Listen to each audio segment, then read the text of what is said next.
if you listen to a Saint Lucian talk about a gay person, because I had that conversation with a lady recently at Rituals. I went to get a latte, and she was like, these people.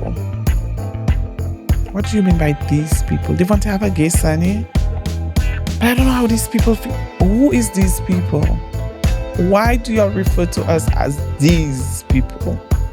We're not these people. We're people just like you.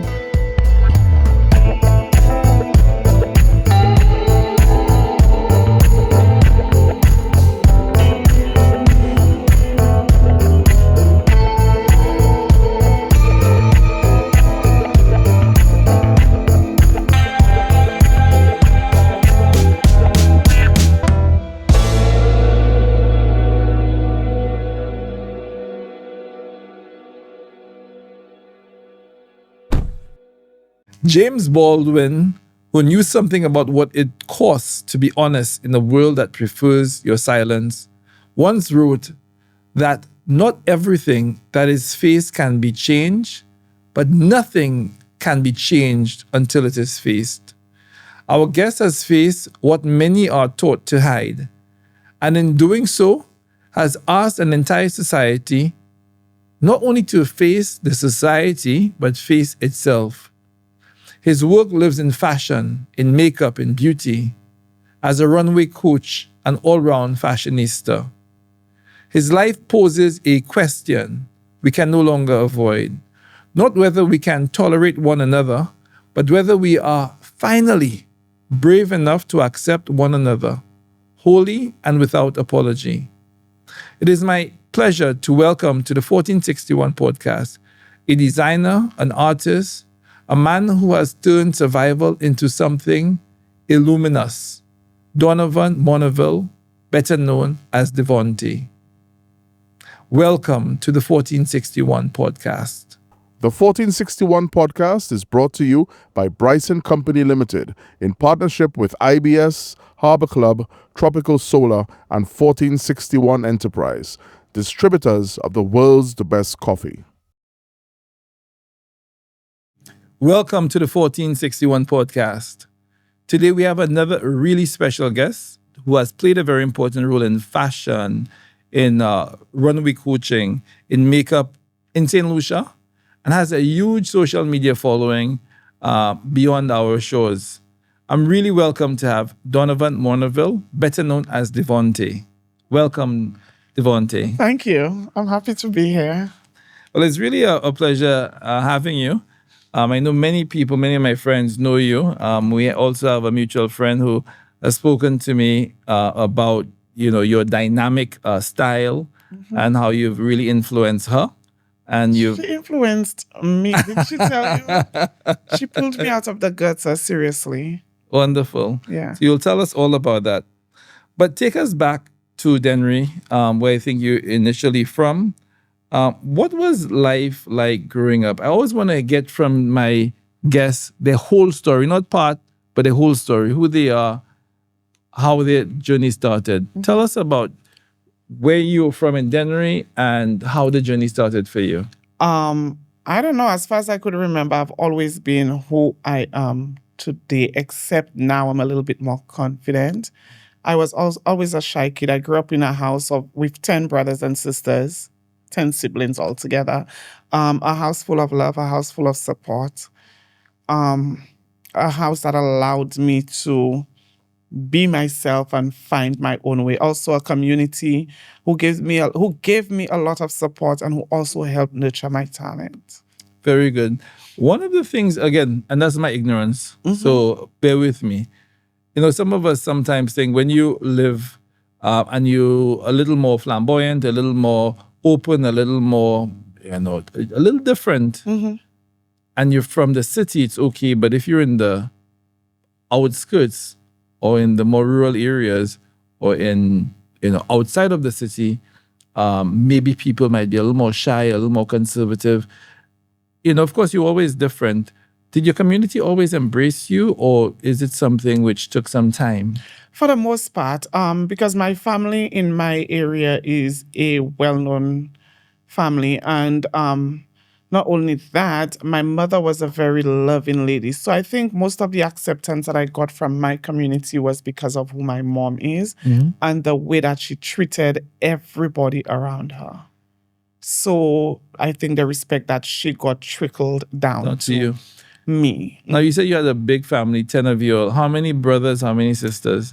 I always tell people my mother had 6.5 girls and 2.5. Sorry, 6.5 boys and 2.5 girls. Okay. Very good. I would ask who the halves I are. had to count quickly, but yeah. Very good. And in terms of you, where did you come? Were you first, second? Where were you? So after me, there's 3. Okay, so you were like number 6. Yeah. But of course, growing up, I understand that you developed at an early age a passion for fashion, a passion for makeup, for beauty. Was that something which you had at an early age, or was it something which you developed as time went by? I think from the womb. Because as far as I could remember, I've always been intrigued with makeup, with fashion, with clothes, with girls, with dolls. Then I became a massage therapist. I'm not sure if you know that I used to be a massage therapist at Les Paul, one of the few male therapists they had, and then got promoted into the skincare clinic. Sorry, massage for me came because my sister is a massage therapist, so she was the one who paid my first course for me. And paid the second course and the third course. So, wow, you have a good sister. Yeah, so I've always been with makeup, teaching girls how to walk, interested in heels, interested in dolls. Some people say you're not born gay, but I think that is a misconception. And at what age did you realize that are you a little different, or you took full acceptance of what you knew? I'm sure like you had those little struggles when you were maybe younger and you didn't really know yourself. At what age did you really say, you know what, this is who I am? In the beginning, like at my young age, probably primary school, I wasn't aware that I was different until I started attending Castries Company. And it was weird that I was attracted to to one of my classmates. And I remember speaking to my mom about it. She just laughed it off. So she was not judgmental. She was non-judgmental. And the funny thing about it, my schoolmates were not the ones making me uncomfortable. It was the grown-ups. Walking through Castries, being around older people. They were the ones who would make comments as like just bad comments and so on. But in school, I always had like support. Compared to other gay people that I know and the roughness that they went through with their sexuality, I didn't really experience that except when I was on the streets. So you didn't have any tension, you grew up, you're a boy, you have the guys are doing, whatever guys do at that age, girls do whatever girls do at that age. Were there any tension that you felt like, you were torn between who you were supposed to be and who you really were? No, when I realized who I was a diva. I was like, the boys are playing football, the girls are running. Like I can remember clearly going to Castries Company. My teacher deliberately put me down to run a marathon. I'm like, what am I running a marathon for? Because like from a young age, I've had that mentality. I don't like to sweat. What am I running a marathon for? I walked the entire way with my umbrella, and then the whole school, they made a big thing out of that. So it's like, I don't know. I've always been me. Well, with that, and I think there's a massive lesson that all of our audience should really pay attention to. We'll be right back after this short commercial break.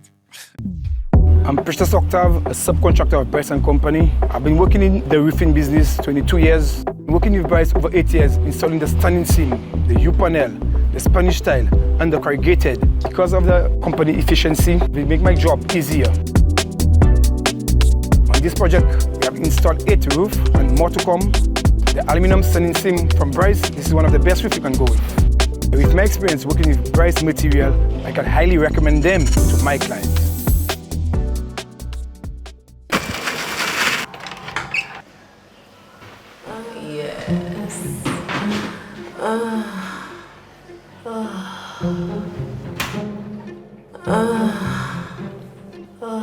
Yes.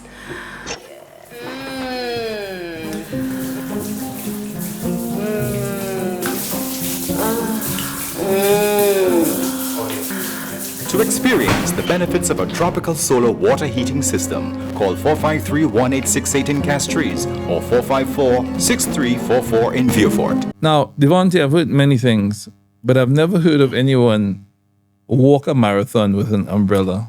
Yeah, I don't like sweating, and up to what they like today, I don't. I'm not domesticated. I don't like to get my fingers dirty. And I could ask anybody who's always around me. They will tell you the same thing. I don't like to get dirty. I'm just not that type of boy. So you've always been a bit different. Now, I want to also understand, whilst you had support at home and you had support at school, there must have been some not so easy moments growing up. And of course, I really think this interview is very important because there are many people out there who struggle with their sexuality. And Saint Lucia is not the most open place for people who are different or have their own way of looking at the world.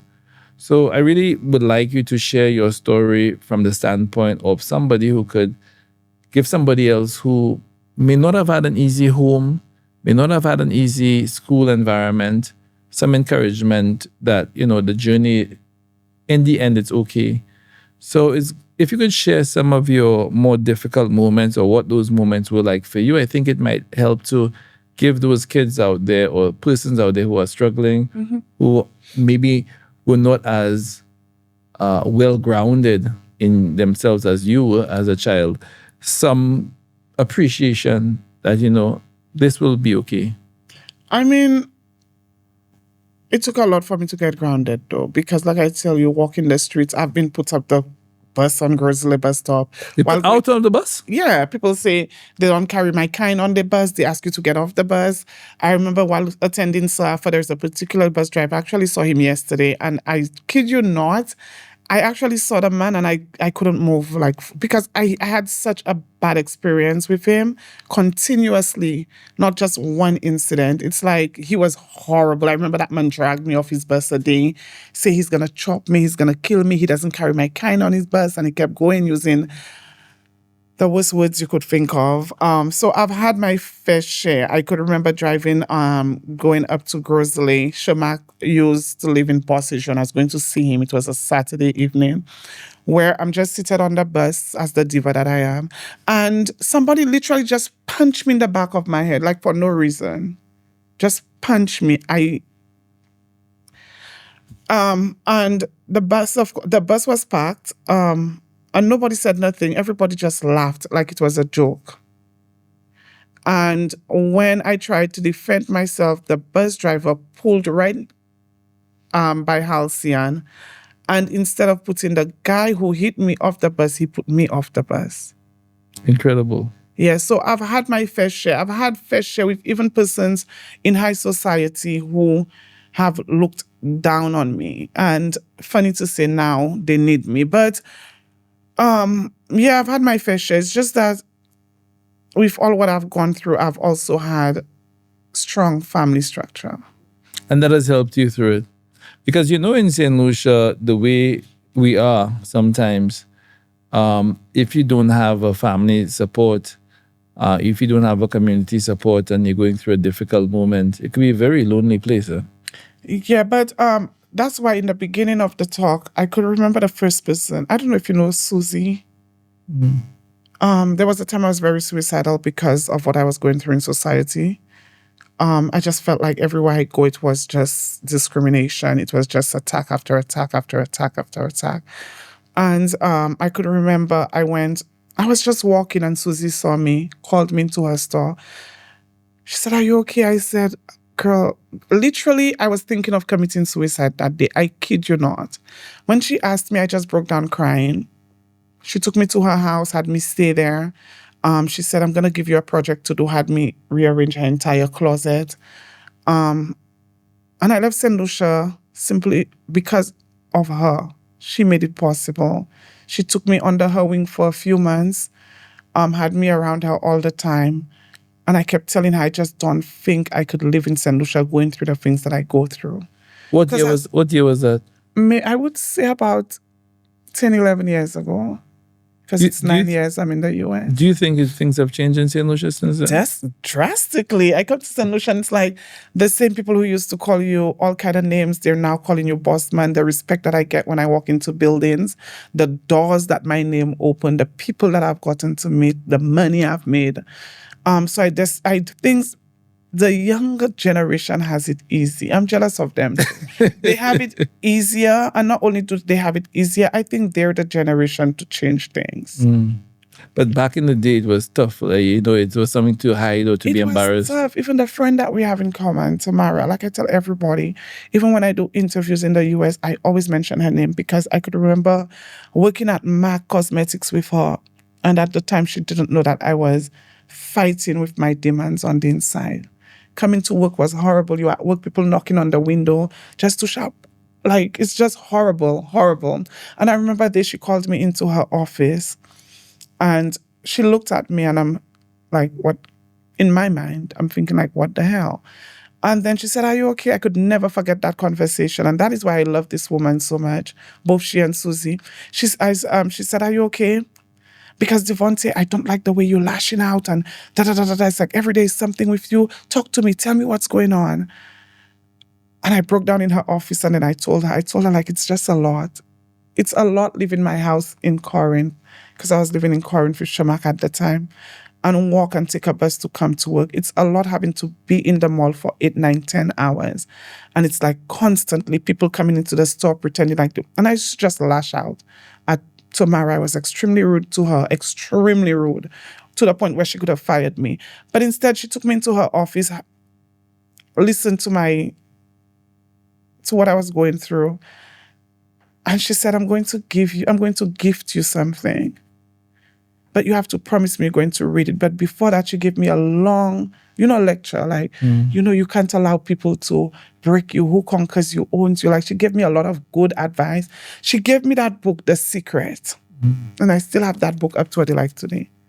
And she told me, read this book. And Tamara would check on me every single day on my off days. She just wanted to make sure I'm okay.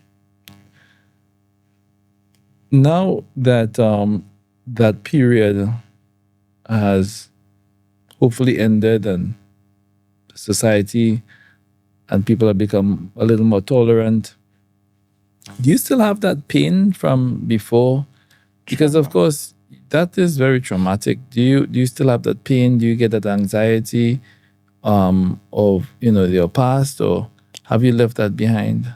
No, I think it will always be a part of me. Like I told you yesterday, when I saw the bus driver from the Mon bus stop, I couldn't move. Like, it just brought back all those bad memories. Have my life gotten a lot better? I think it have, and I think it's simply because of what I've become and what I've made of myself. People kind of respect that. But even sometimes when I still speak about the things that I've been through, because I'm not embarrassed about it, because I always tell people my story might be entertainment for you, but for me, it is my foundation. It's a part of me. And maybe that's why I am so hungry and thirsty to become successful.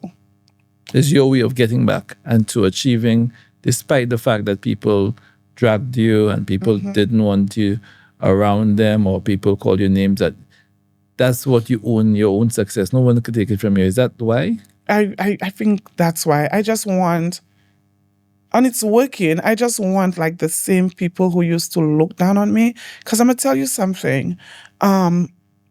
The funny thing about it, when I speak my mind, people get upset and they say I like drama. But I always tell people, you cannot tell me how to tell my story. That's what I went through. Higher society in Saint Lucia is worse than the everyday man you see walking the streets. Tell me how, in what sense? There's a particular politician just jogging in the afternoon. And I greeted her.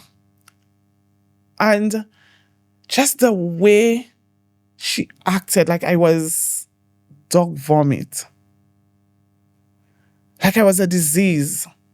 And I've said it on my live. I've mentioned her name on my live, but I'm not going to do it here because this is not the place for it. I could never forget that. But of course, I think all of those experiences, shape the way you think. But I'm hopeful that that person was not reflecting that political party. She's No, obviously, I'm not thinking. I'm not. she's I'm not obviously thinking- a fool. Yeah, I'm not to be thinking that she disrespectful. did. I think it's her own belief. But I can guarantee you that she knows who she is, and I don't think I'm able to get over it, because I always believe that there's street smart and there's intelligence. For me, there's a difference in the two, and she's intelligent, But she's not. but she's not emotionally intelligent. Yeah. Well, I would say this to you. I mean, we've all grown up in this society where society looked down on certain people, and I think also the church made it difficult and, was created an environment to judge people harshly. And I'm really happy that as much as I grew up in a church, in that church, my father being a pastor and minister of the gospel, they were incredibly tolerant people, and they never brought us up in a way to look at people differently based on any defining characteristic, whether the person's gay or straight or, once a person's a good person, that's the bottom line, at least for my mom and my dad. And I think that's how people should judge others, not by, what their sexuality may be. But it is also sad that, you have all of these traumas and these memories which are not nice, I think some of us have similar memories for different reasons, but to have all of those memories and that, remembering and having that trauma, it's something which I'm sure many, many gay men in Saint Lucia would have to carry with them. Yeah, but most of them wouldn't speak about it out of shame. But for me, I always believe that there are other people who could probably learn from my stories. A lot of persons don't want to be who they truly are in fear of how society view them. And I for one, cannot understand. I will never be able to understand what they go through on the inside, because I never had to hide who I am. So it never there was no conflict, there was no battle inside of you. Let me pretend to be this and let me pretend to be that. No, I have a mother who, although she's of a different generation from me, I always tell my mother, my mother is a 20th century mom. I did all these gay pageants that I did 5 or 6 gay pageants. I won 4 of them, placed first runner-up in 2 of them. My mother shopped for me for all my pageants. Wow. My shoes, the materials that I needed, makeup. She made sure she attended every single pageant. She was in Texas at the time. She came to Trinidad. She came to Barbados. She was in New York when I won Miss Gay Caribbean USA. So for me, I never had to battle or fight. Where is she now? My mom? Yeah. She lives in Canada. My Very entire nice. family lives in Canada. Very I'm the good. only one in New York. So we're going to take a quick break. And then when we come back, we'll discuss why you left Saint Lucia, what were the conditions like then, and how you resolve these things. See you after the break. Coming up after the break, more with our guest. Yo, Khalid, yeah. Keep out your bad son. Keeper, how you bad? Y'all ask me to give me and I tell me fi pokey. She a tell me step fi grab it throat and choke it. She a send picture and I send me emoji. Give me good brain and I give her a trophy. Khalid and Dada, Louis V shirt and a new band crabber. We a tweet first and the whole of them a follow. Girl them a twerk and I say them want hammer. Girl, them a bubble and a wine and catch. So me a press gas, me a drive us. First nigga for no day, you know what man, no nigga for no day. No me say first nigga for no day. Aye, we have a bad bite, we ain't nobody say about the bad slide. But we go fuck we no been paradise. Your pop so tight and your pop paradise. But come me on bike, and a guy, and a Si on va content, c'est la même. Rien à foutre, vas-y pour la maman. Son a yo bof, yo ka fait moi la peine. Son ka pas moi la flemme, son ka sous c'est pour ni la fame. C'est nous qui boss, oui bim up, même police peut pas stop. Pas fait faute, nous qui qui n'est ça c'est contrôle. Even nous, ça qu'a grillé, nous toujours bien habillés. L'on 18 ans à prier, c'est nous qui boss. Oui, bim, même police peut pas stop.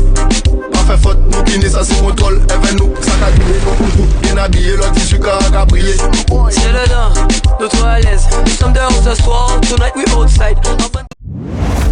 I have been using water pumps for many, many years, both at my commercial properties, residential properties. And one of the issues I've always had is reliability, high cost of maintenance. One of the major issues is if there's no water in the pump keep running and the pump would shut down or even burn in some cases. I did some research and came across the Pedrello from Bryson Company. I installed one of them on a trial and found it to be very reliable, very efficient. Cost was great as well. And most of all, it was 100% built in Italian. We know the Italian product is one of the best, so I stuck with it. If you're looking for a high performance, great quality pump, look no further than the Pedrello pump from Bryson Company. You simply cannot go wrong. So you had this strong family, good environment, strong friends, but terrible experiences outside. At some point, you got fed up and you left Saint Lucia. Why did you leave Saint Lucia? So I always wanted to leave. I didn't have a way out. I'll be very honest. I didn't have a way out. Susie was trying to help me get out. Then the opportunity to take part in Miss Gay Caribbean USA fell in my lap. And then even while I was in the US doing the pageant, I was homesick. And I could remember the day before I left, the person that I was living with, she said to me, "What's the point of you going back home? There's no need, Devonte. You're just going back home to be unhappy." And I ended up just staying in the US. So I lived in New York for like 2 months, then moved to Boston to meet my brother, then went back to New York to start filing asylum.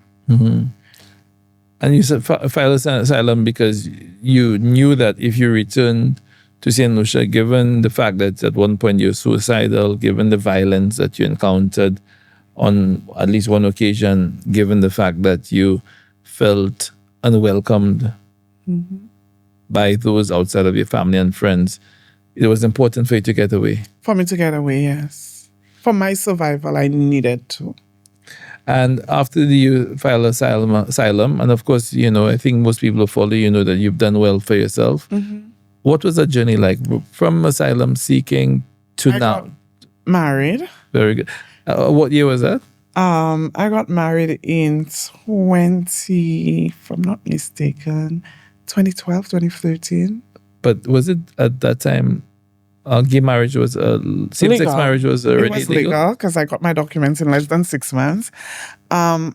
So I got married, not transactional. Me and my then husband knew each other from our dancing days. We met in Grenada, actually. Okay. He was Grenadian. He's Crucian. Crucian. So he's from St. Croix. Oh, Crucian. I never knew that. Thank you so much. So he's Crucian. And when he heard that I was homeless, that's how we got back in touch. I don't know who told him I was homeless. Were you homeless? You missed that part. How did you become homeless? Oh, God, family issues. My auntie put me out in the middle of winter. It was in Boston or New York? New York. I was homeless in New York for like 4 or 5 months. When you say homeless, homeless, sleeping on the train, not knowing where I'm showering, going to work, getting paid $150 in a little makeup store in Utica. Nobody knew. Nobody knew that when the store closed at about 8, 9 o'clock in the night, I didn't know where I was sleeping, slept on the train, days hungry, going to the gym and shower. Yeah. So your aunt put you out. Why? Land family issues. And you had nowhere to go? Nowhere. I do have a lot of friends, of course, I'm Devonte, but then I thought they were friends, but they were not friends because they would be like, "Devonte, I cannot bring you to my house because my boyfriend doesn't support your lifestyle." Like, they would tell me things like that. But I also had good friends who, even if they couldn't take me in because of their situation, they would always make sure that I had money. So you were homeless, you slept on the train, you ate based on what you got from your friends and from the salary. From my co-workers at work. Your co-workers at work. And whatever my Saint Lucian friends would give me. And tell us how that period was for you emotionally, dealing with the fact that you're in the States, you're away from you're away from your country, it's winter time, you can't go to a neighbor and ask them for, sugar. It's a cool place, both in terms of the climate, but cool in terms of the people. How did you get through that moment? I'll be honest with you, I would have rather died homeless in New York than to come back home. Is it because of shame of the fact that you had not succeeded, or is it because of your fear that you would have to confront the same challenges that you had? A combination of both.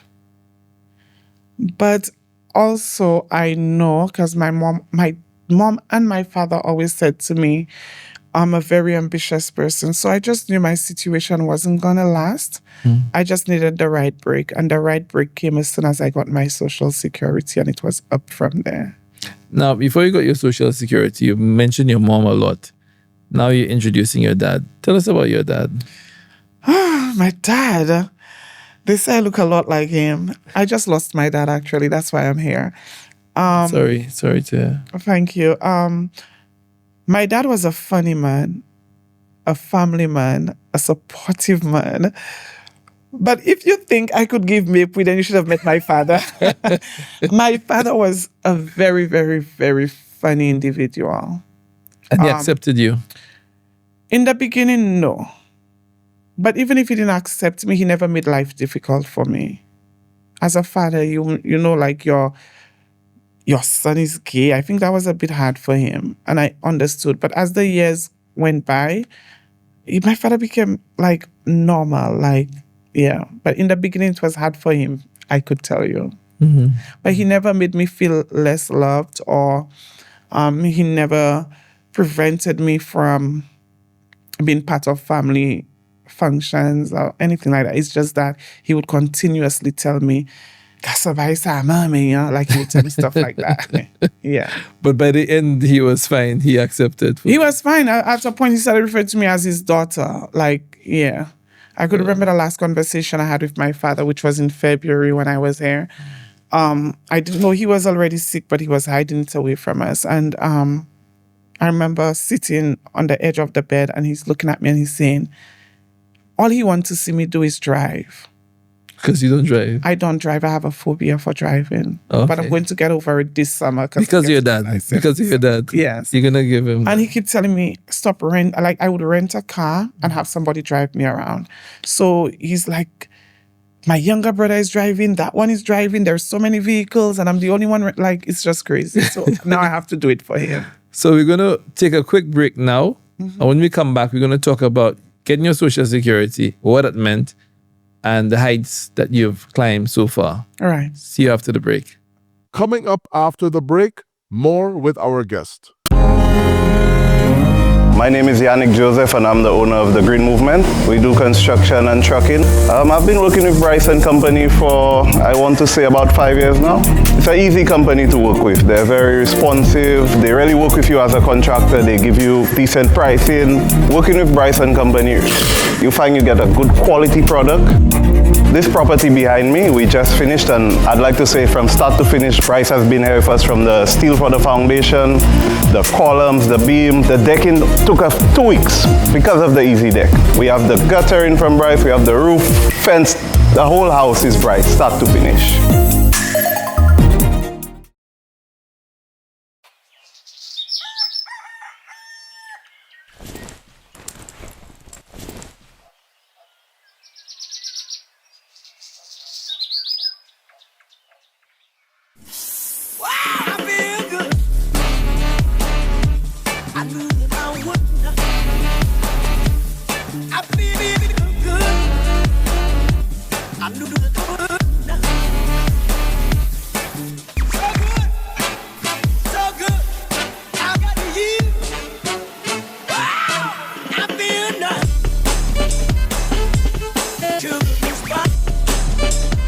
The benefits of a tropical solar water heating system, call 453-1868 in Castries or 454-6344 in Beaufort. So Devonte, asylum, slept on trains, ran away from physical and emotional abuse in Saint Lucia.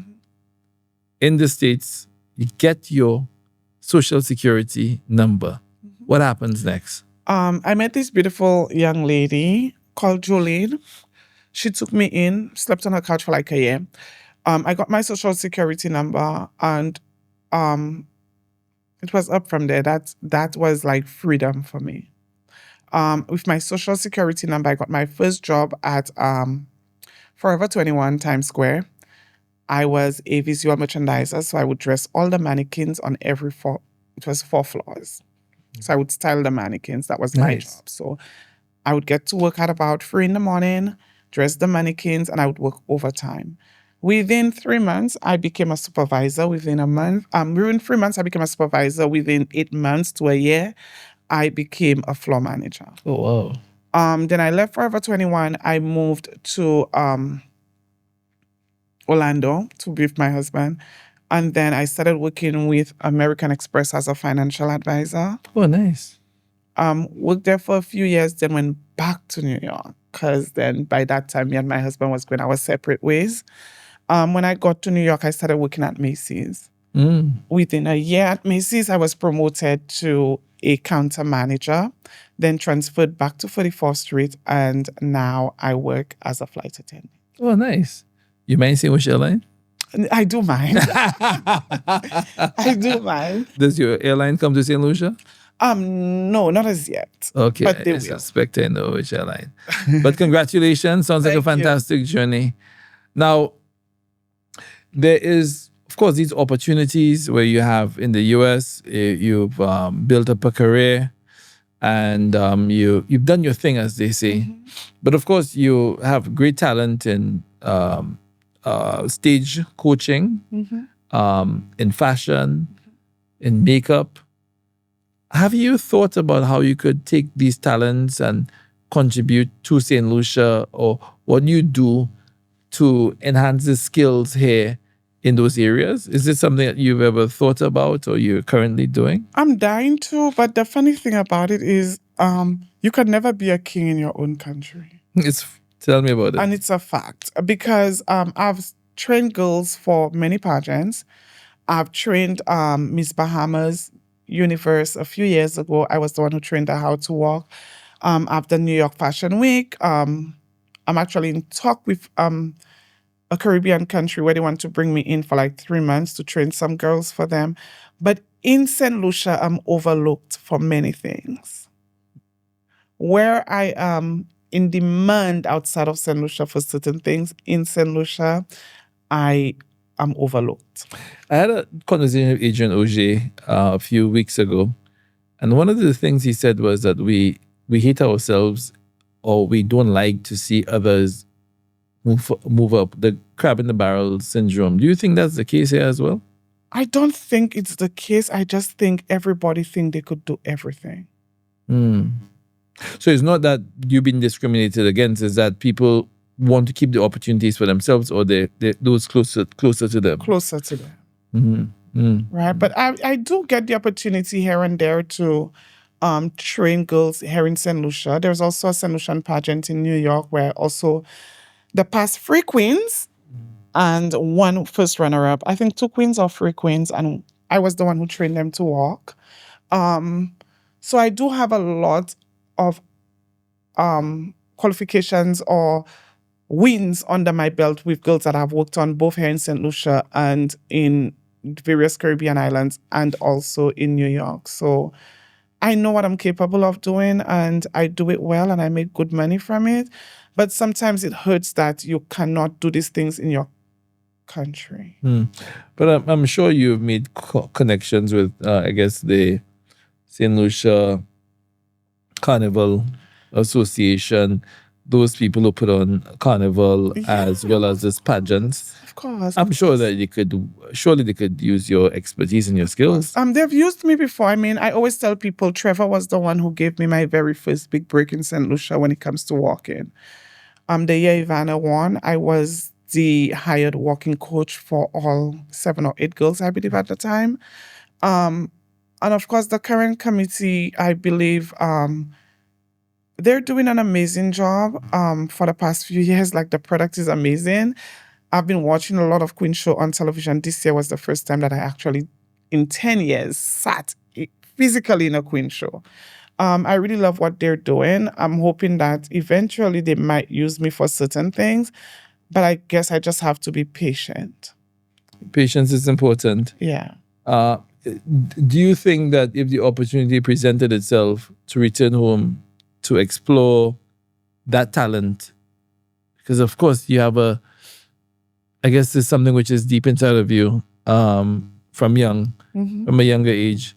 Is this something you would consider, or have you decided that the U.S. is your permanent the U.S. place is of home, but I could move here for a period of time and help in any way that I can. I believe that would be my way of giving back to society. Mm-hmm.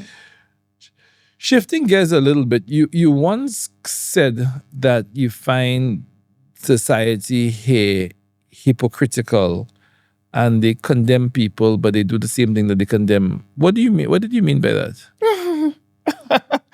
You're funny. Let me tell you something. Saint Lucians are some Saint Lucians, let's not say Saint Lucians, because when you say Saint Lucians, people tend to think you're attacking everybody.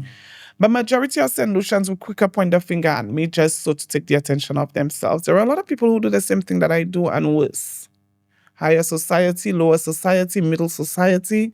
And they would say, that man is a fucker. Don't mind them. So you think a lot of people as they say, the DL? A lot of people believe because people don't know what they do. If I walk into a room, eventually everybody's going to find out who they are. Mm-hmm. And they believe feminine guys like myself speak the most. But I could guarantee you, a lot of these DL boys, especially the younger DL boys, because the younger generation, they're a free generation. Mm-hmm. Like, they do not care about who they love. They're not stuck up on whether you're gay, whether you're not gay. They would still be your friend. They would still hang out with you. The younger generation talks a lot.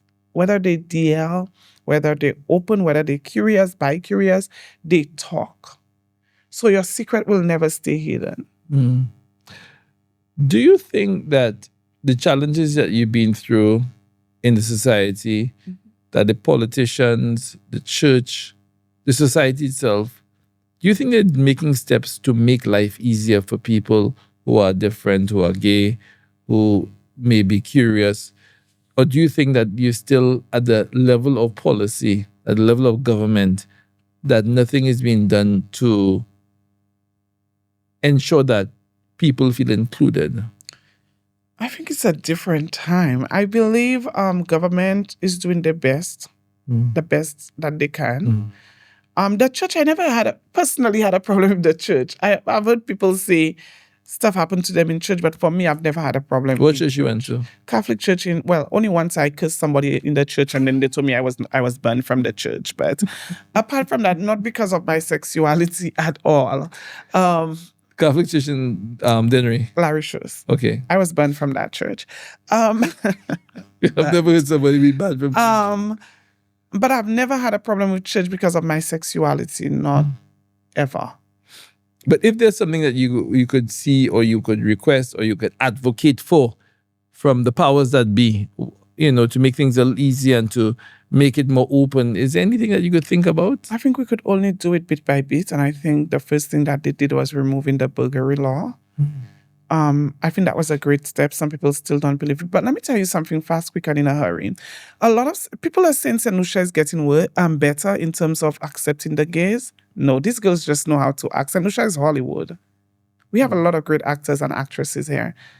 Saint Lucians hate gays to the max. Saint Lucians would quicker praise a criminal, a known criminal, and stone a gay person and tell them, I told you that. You really think so? Saint Lucians would stone a gay person and hide the criminal.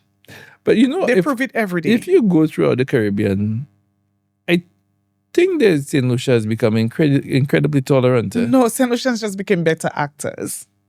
You think so? Saint Lucians just became better actors. Saint Lucian still hates a gay person. Let me make you understand something. For instance, I'm an extremely great stylist.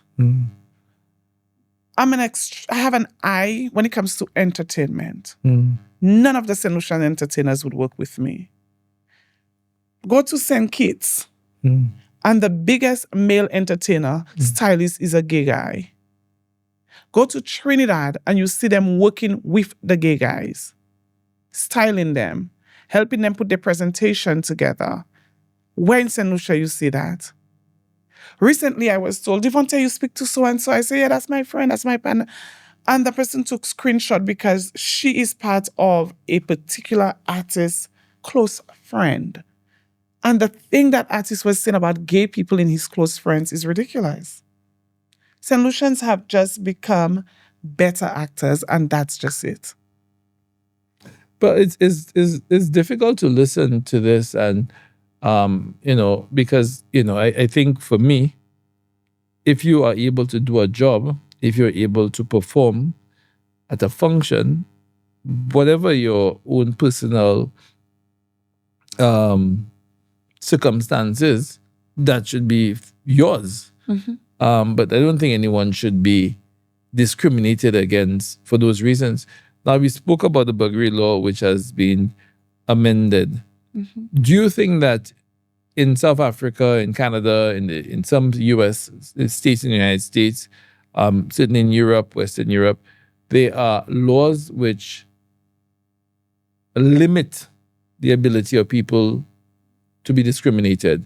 In other words, those laws make it very difficult or even criminal for someone to act in a way which is prejudicial to someone else or discriminate against someone else because of that. Do you think that's something which the government, and when I speak about government, talking about people in government, should do or not really? I just feel like it should start from the top. And as much as government have taken out the burglary, like in places like Africa, it's very taboo. And I don't know how they run things over there. I've never been there. But you mentioned Canada. Canada is very accepting for persons like me. I've had many friends who moved to Canada as gay people who've done excellent things. Saint Lucia, they've removed the burglary law. I think there's a lot more that they can do. But at the same time, I think like my LGBTQRI community, me letters, my memsap. But I just feel that we just need to be a little bit more patient. Is there a community or is there a group which is established in Saint Lucia to advocate for? There is. They do have groups.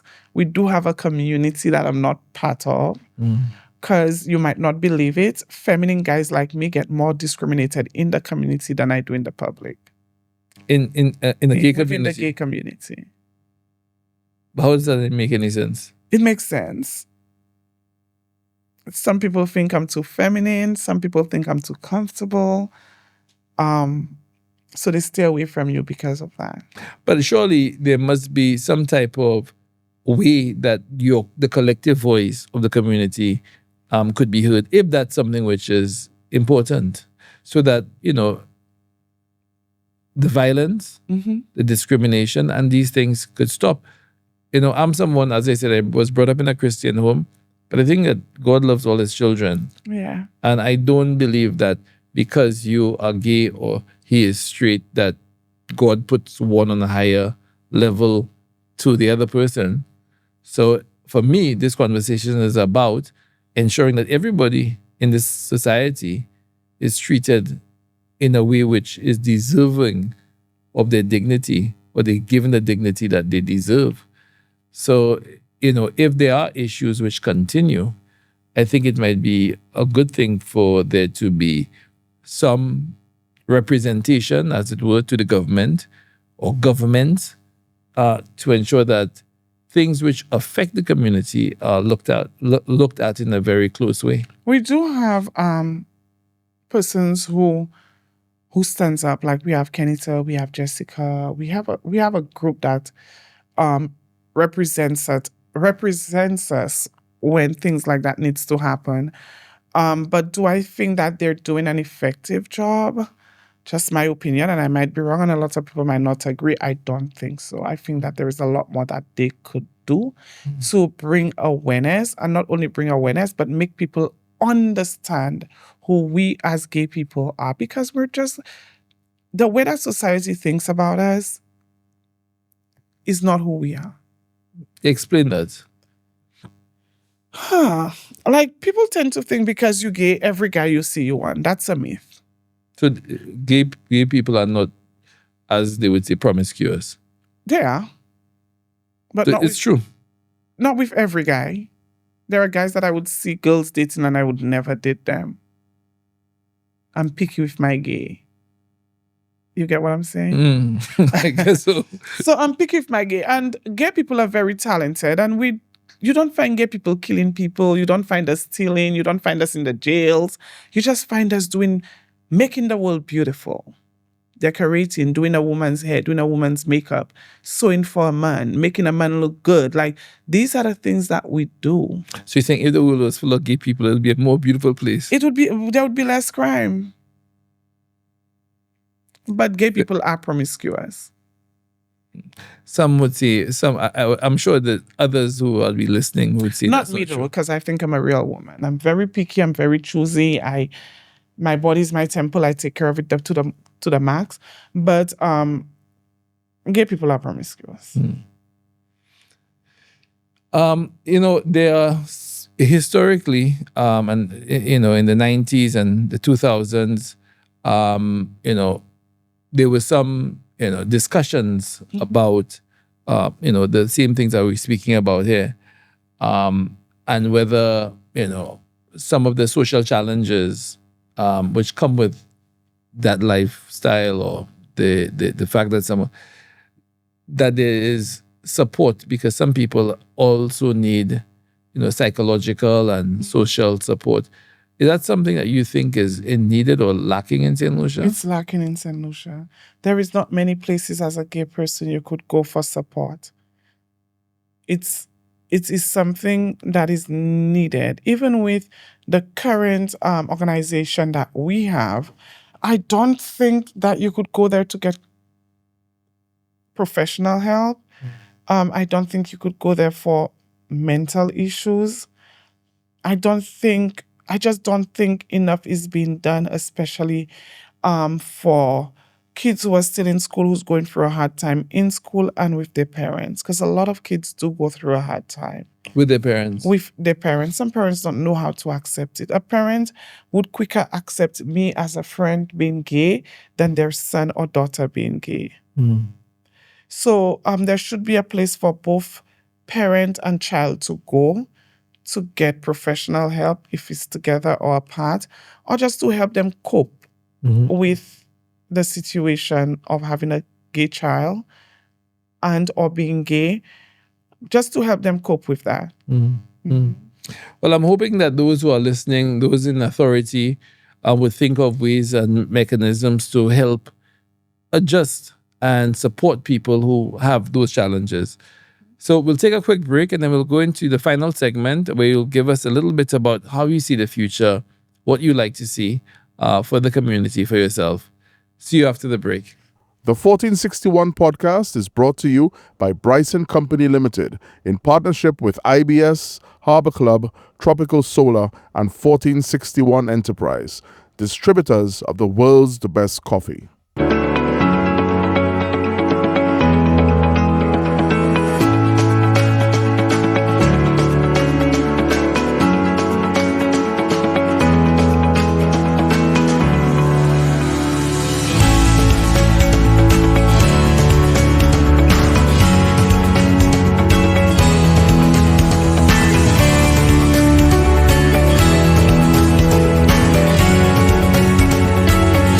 For inquiries, contact us at sales@1461.lc or 717-9306.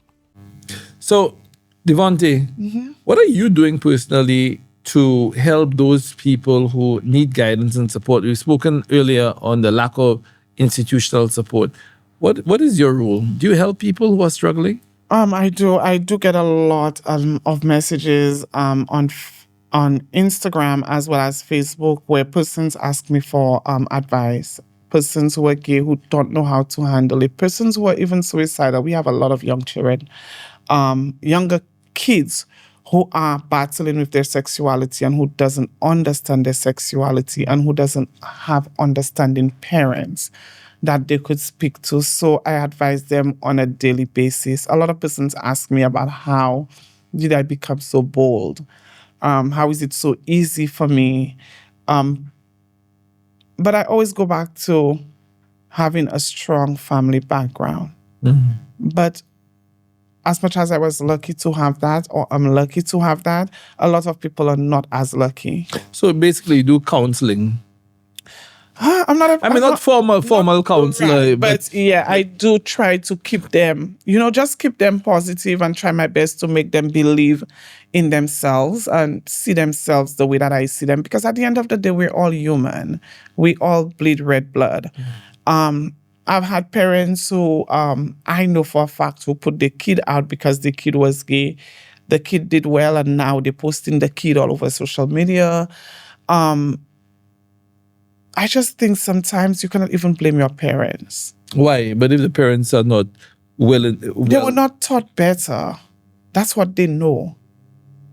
And most of our parents didn't receive love. So they believe treating their kids bad because they were treated bad is the norm. Most parents do not know better. They really don't. Because remember, in their time, it was totally different. So it sometimes takes a lot to make them understand and see that their kid is no different. If you listen to a Saint Lucian talk about a gay person, because I had that conversation with a lady recently at Rituals. I went to get a latte, and she was like, these people. What do you mean by these people? Devonte have a gay son, eh? But I don't know how these people think. Who is these people? Why do y'all refer to us as these people? We're not these people. We're people just like you. You know what I mean? Or these kind of people. What kind of people? Gay doesn't make me less than you or less than anybody else. We all bleed the same blood, and we all need the same love, and we all need the same reassurance. Support and reassurance. Yeah. I'm hoping that, those listening and those who are watching, that, this conversation could reassure them that, that they have value and they have worth and their dignity is no less than anyone else's. Because it's really not. It's just, we just happen to love the same sex. I feel like if somebody doesn't disrespect you, and I tell every gay person I speak to about that, because I do get a lot of straight guys who also messages me and say, Devonte, that man, they would send me a picture. So that man just come in my inbox. You don't do that. Like, respect yourself for other people to respect you. I could guarantee you there is no man in Saint Lucia or anywhere that could ever say, I, Devonte, jump in the inbox, or I, Devonte, disrespected them. I don't do that because it's a dangerous thing to do. Not only is it a dangerous thing to do, you are not demanding respect when you do that. So for you, respect is a big thing, and the way you conduct yourself. Time and place, the way you carry yourself, the way you address people is important. I believe in time and place, the way you would see me on social media. And that is why a lot of Saint Lucians meet me and they're like, but Devonte, that's not the Devonte I know. What you see on social media is not who I am in person. So you think you've matured in a way? Not matured, because even when I was in Saint Lucia, I still wasn't somebody who was on the streets loud and cursing. That have never been me. You could never find me inside of government building laughing loud and carrying on. That has never been me. You've never find me making a move on a guy. I always think of myself as to me, I'm gay, I'm feminine, I'm a woman. A man needs to see me and want me enough to make a move on me. Right? I don't see the importance of me going to make a move on a young man thinking that he's gay, disrespecting him. How am I demanding respect for myself when I'm disrespecting him?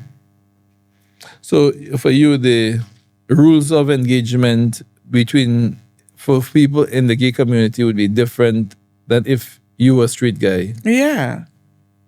Yeah, because some guys are very ignorant when it comes to things like that. So you have to be careful. You have to be extremely, extremely, extremely careful.